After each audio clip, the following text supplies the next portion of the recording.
So today I'm going to talk a little bit about spring bulbs that we can plant.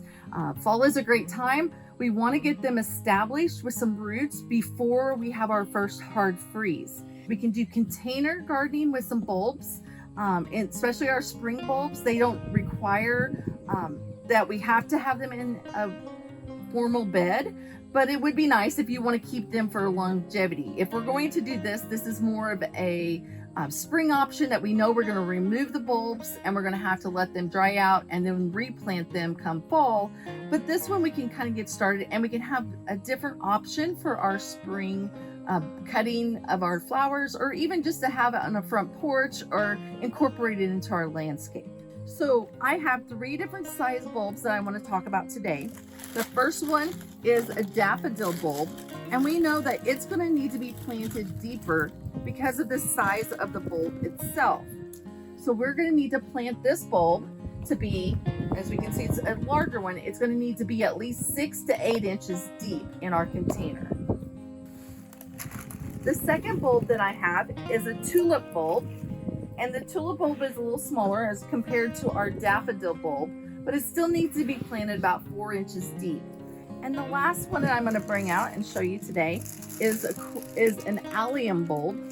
The alliums are very small. You can see they need to be shallow, but they need to be about 1 inch to 2 inches deep. So we need to think about the layers and the depths that we're going to plant this. And we can alternate it in our container.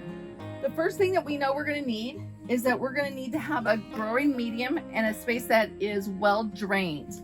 I picked this terracotta pot because it has a drainage hole in the bottom and we're able to use it. It also has a nice depth to it.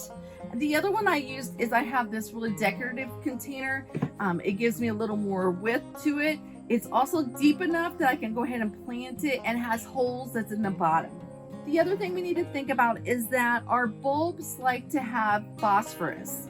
That helps with our root production. So I'm going to add in a cup of bone meal.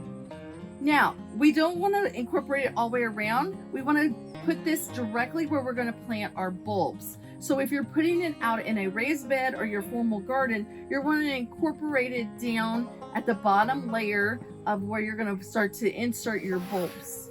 Gradually, I'm going to incorporate it in. I know I want to plant my bulbs down at least 6 inches deep. So I'm going to go ahead and incorporate it in at that root zone of where I'm going to have my plant. So I'm going to put it in there. I'm going to start with our layer of our daffodils, and I'll plant them down the deepest layer. So we're going to put a row of those down inside my container, down at the deepest layer. We know that they're going to need to be 6 to 8 inches deep, and the roots are going to go down. The next thing I'm going to do is I'm going to gradually add some more soil to my container before I start adding my next layer of tulips. Make sure that we have a layer there. Again, I'm going to incorporate in my bone meal. I know I have daffodils, so I'm going to start adding my tulips in the center row. Those are going to go in, and I'm going to put those inside the center row of my container. And now I'm going to add more soil.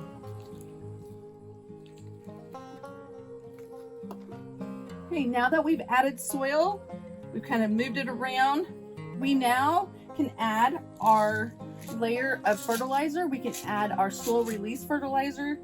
So we can do a cap full of that. What I like to do is measure it off, put my cap full, and then I'm going to sprinkle it around the top as I incorporate it into that last layer of my soil. I'll sprinkle it on, and then I'm going to add my last bulbs, which are very tiny, as you can see, the allium bulbs.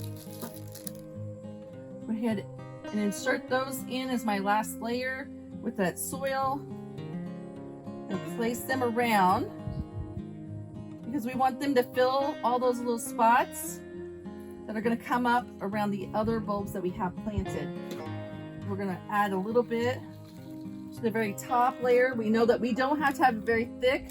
It only needs to be about 1 inch deep. We have our slow release fertilizer incorporated into that layer. We know that the next requirement we're going to have is watering, but we don't want to overwater our containers.